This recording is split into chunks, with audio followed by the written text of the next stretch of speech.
Factoring a polynomial of a degree higher than 2 requires some planning. The planning is based on using Descartes' rule, which talks about the number of changes in signs in our f of x.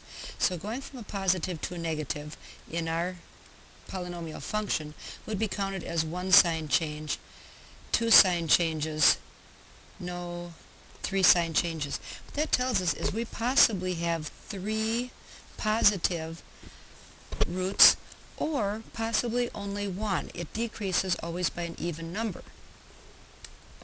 Finding the number of negative roots possible involves evaluating our function at negative x, substituting that in, and then looking at the number of sign changes.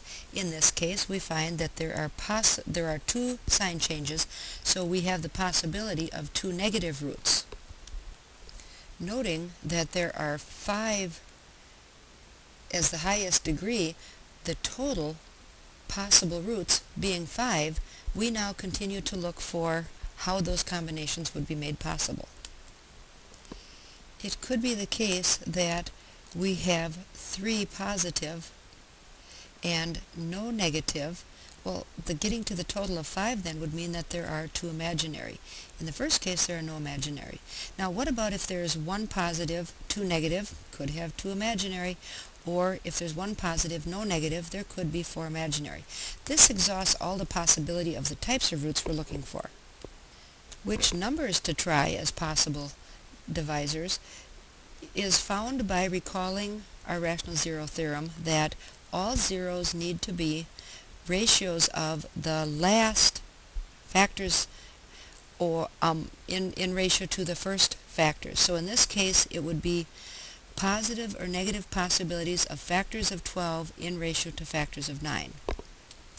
First listing the factors of 12 and then the factors of 9, we put them each in ratio with 1 in the denominator. We have whole numbers. With 3 in the denominator, some things repeat, like 3 divided by 3 is already listed as a 1, and similarly for the 9. Furthermore, because our Descartes chart shows we could have positives and negatives, we need to remember to try all possible positive and negative combinations. Even removing the duplicates, we still have 12 individuals to select from, as well as the fact we could choose positive or negative. So let's hope that we choose wisely. Let's begin by using possibly a 0 of 3. It is with great joy that we observe our final multiplication 3 times 4 is positive 12, so we have a resulting 0 remainder. However, depressed from a 5 to a 4, we still have to continue with our examination of possible factors. This time, let's try a fraction. This 0 again tells us we have successfully identified a 0, that being a positive 2/3.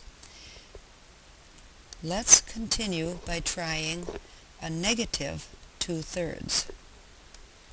These 3 zeros tell us that we have in fact, from our possible list, identified that 3 is a 0, 2/3 is a 0, and negative 2/3 is a 0. Furthermore, it leaves us with a depressed polynomial, which is a quadratic, so we can use quadratic formula. After factoring out a 9 and then applying the quadratic formula, the arithmetic completed tells us we have found 2 more roots, a negative root and a positive root. So we have a total of 3 positive roots and 2 negative roots. All 5 roots are real roots, and we have found them.